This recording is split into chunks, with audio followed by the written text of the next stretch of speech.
it's highly volatile.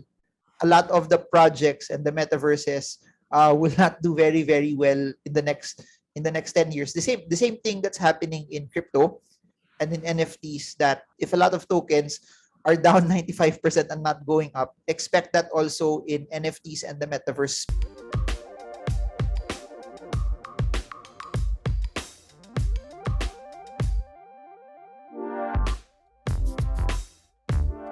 The ones that you can buy from the secondary market, there's already a track record. You can already see the development that's there, the partnerships that has been built. Like even for Sandbox, you have Snoop Dogg is there, you have The Walking Dead that's there, you have Smurfs that's there. There's a lot of brand building already. So maybe a rule of thumb, if they're just looking at it for the first time, look at who are the investors that are backing up that particular project that's very very new.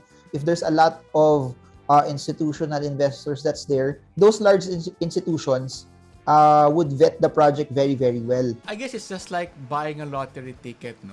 But the more numbers you make a bet on, the more chances of winning. Marvin, last question about the metaverse. You know, you have a lot of viewers who are into traditional real estate and is interested to get their feet wet into the metaverse. What are your advices? Any other advice for real estate investors? When you enter the real estate market, you either need a lot of money to be able to buy the property, or you need to have a lot of credit, meaning people lending you money to be able to buy it. In the metaverse, you don't need a lot of money depending on the project that you enter into, because there are some projects that it's still starting and it's a fraction of it and it's relatively cheaper. In terms of cost, people can actually practice for a smaller amount and get to have exposure. Second is, since it's in the blockchain, what's nice about that is they can take it anywhere they are. So it reduces their exposure to, for example, you're a guy from Russia and you own a piece of land there. If you transfer and move to Canada, it will be harder for you to bring that plot of land with you, or since it's not as liquid as the stock market, it will be harder to sell it. You may have to wait. Unlike you buy a piece of land in the metaverse, what's nice about it is you can go anywhere in the world and you still own that plot of land. So tips for people who are entering, always look at it as you can actually start as early as you can, because the cost to come in is not as expensive as compared to buying traditional real estate.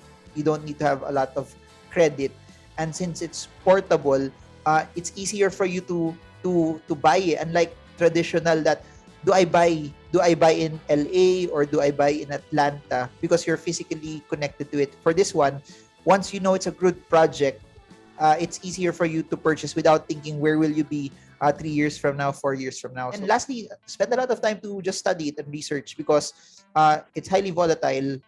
A lot of the projects and the metaverses will not do very very well in the next 10 years. The same thing that's happening in crypto and in NFTs, that if a lot of tokens are down 95% and not going up, expect that also in NFTs and the metaverse. Here's the biggest difference, no? Cryptos, especially if it's in an exchange, you can sell it and in 1 second you're done. Yep. In NFTs, it's not as liquid as tokens. Yeah. So you may also have to wait until someone buys it from you. You can list it, people can see it, but it has to come to a point that someone will buy it from you from the price that you actually want it. So I think those are some expectations when people enter this space as well. Yeah, thank you, Marvin, for mentioning that. When you put your product in the marketplace, you will need a buyer. And how many NFTs are out there in the world right now? Multi-millions of FOREX and NFTs. But I hear your advice, Marvin. So to all the viewers out there who is into real estate, don't fight it. Just set a little bit of your portfolio, really little lang, diba? Compared to property prices. Set a little bit of your cash liquidity. Enter into the metaverse marketplace. Invest in a plot of land and just discover it as you go along. Right, no, Marvin? Yep. So I'll flip the table again, Carl. Carl being mega, mega, mega, mega, mega Mega man. how do you see it percentage-wise? What percentage do you plan to be in crypto and in the metaverse based on your overall assets? Yeah, Mark, very good question. No? But to all the metaverse fans out there, maybe for me, honest answer, I'm not familiar yet.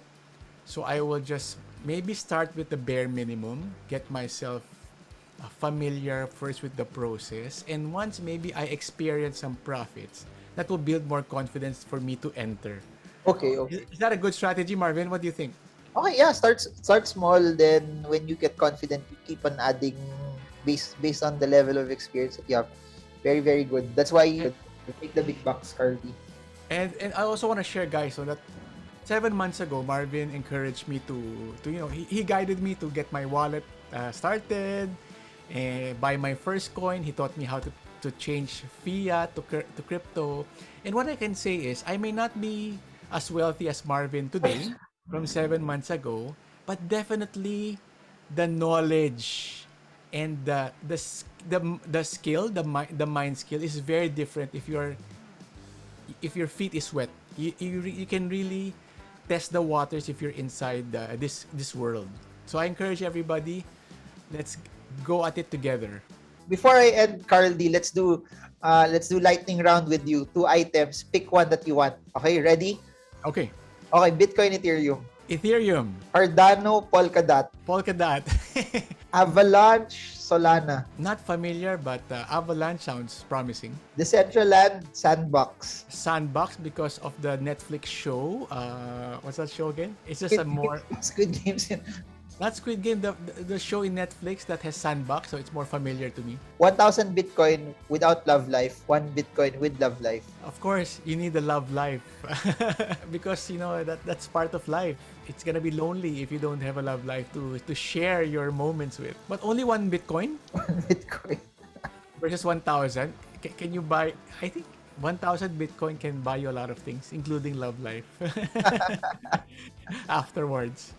Okay. So I hope you guys got a lot from this. I hope you learned something. If you guys have questions, put it in the comment section below. If you want Carl D back, put I will love Carl D. I want Carl D, and then we'll have him back also. To all the viewers out there, let's go through this journey together of going to the real estate metaverse. And if you have any other questions, type it in the comment box. We would love to learn more about this metaverse. Let's learn it together. And if you have traditional questions about physical and old school real estate, please type in the comment. We haven't done any old school real estate video, Marvin, for the longest time. For the longest time. But thank you so much to everyone, and I hope this video helps you trade well, trade strong, trade smart again soon, and God bless you all.